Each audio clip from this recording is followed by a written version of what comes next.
All right, today we're jumping headfirst into what I like to call the wisdom gauntlet. We're talking about 5 really intense chapters from the book of Proverbs that basically lay out a high-stakes choice between 2 very different ways of living your life. So here's our game plan. We're going to start with the super practical, real-world rules in Chapter 6. Then, we'll see exactly what not to do in a pretty stark cautionary tale in Chapter 7. After that, we get this powerful, almost cosmic call from wisdom herself in Chapter 8, which sets up this unavoidable choice in Chapter 9. And then finally, Chapter 10 shows us the daily, nitty-gritty consequences of that choice. Let's dive in. Okay, so first up is Chapter 6, and honestly, this one reads like a super practical handbook for just living. It's packed with concrete advice on things like your finances, your work ethic, and your personal integrity. Right out of the gate, we get this incredibly urgent financial advice. Do not co-sign a loan for someone. The text calls it being surety, and the language here is serious. It says you are snared. The advice isn't just to think about it, it's to act immediately. Humble yourself, plead your case, and get out of that situation like your life depends on it, like a gazelle running from a hunter. Next, the chapter takes on laziness, but instead of some boring lecture, it gives us this powerful image. It says, hey, go look at an ant. This tiny creature works its tail off with no one telling it what to do, constantly getting ready for the future. It's this amazing model for self-motivation. And the warning that follows is pretty chilling.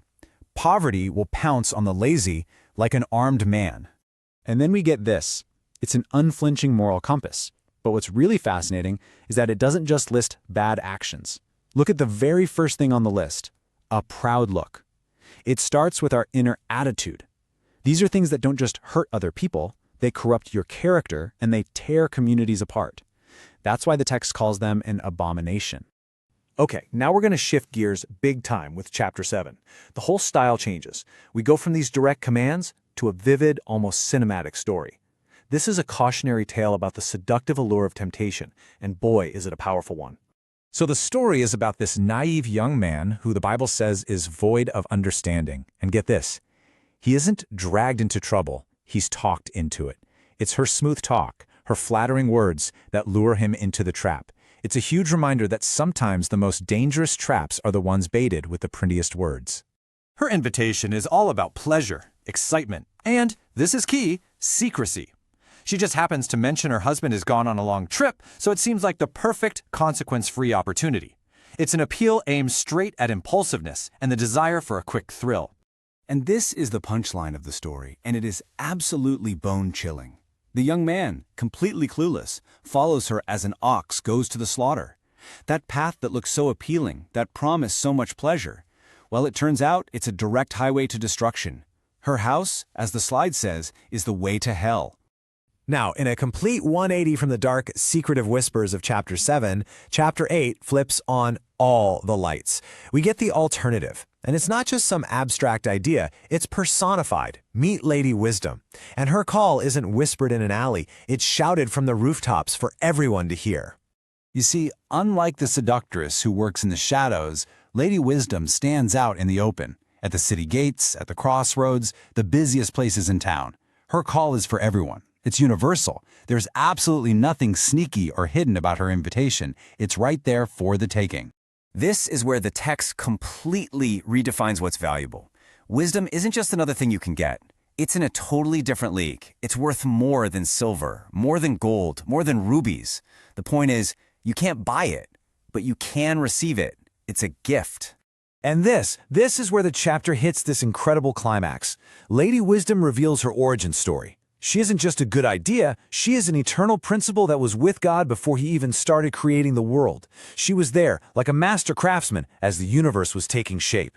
This just elevates wisdom from a simple human goal to a cosmic, divine reality. Okay, so that brings us to Chapter 9. And this is where the whole drama comes to a head. It's a direct showdown. The 2 voices we've been hearing, Lady Wisdom and her rival, who we now know as Lady Folly, they both set up a house. And they both send out an invitation. And your answer to that invitation, well, that decides your destiny.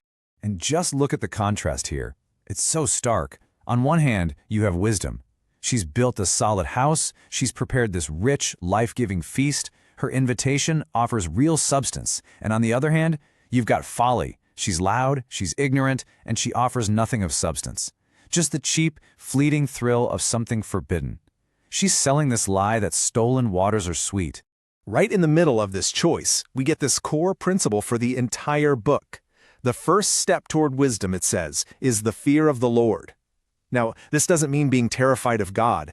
Think of it more like a profound awe, a deep respect that just puts your entire life into the right perspective. It's the starting point for everything. And just like that, the chapter ends by putting the ball in your court. It's not just an ancient story anymore. It becomes a very direct, very personal question. Both invitations are on the table. So, which one will you accept? The stakes couldn't be higher. One path leads to life, the other to death. And that leads us to chapter 10. This is a whole new section of the book. After that massive choice in chapter 9, this chapter shows how that choice actually cashes out in the real world, in your everyday life.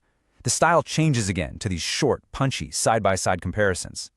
You can see it right here. Each verse is like a little snapshot comparing two lives. The wise and the righteous, their path leads to joy, wealth, and life. The foolish and the wicked, their path leads to grief, poverty, and destruction. It covers everything: family, work, how you talk, even the legacy you leave behind. The pattern is crystal clear. So when you step back and look at this whole journey through the wisdom gauntlet, you realize it's more than just ancient advice. It's meant to be a mirror. It forces us to ask ourselves, which invitation have I been accepting? Because the path we're on, it's not defined by one big decision, but by all of our small daily choices, all added up. So the question it leaves us with is this: what story is your life telling?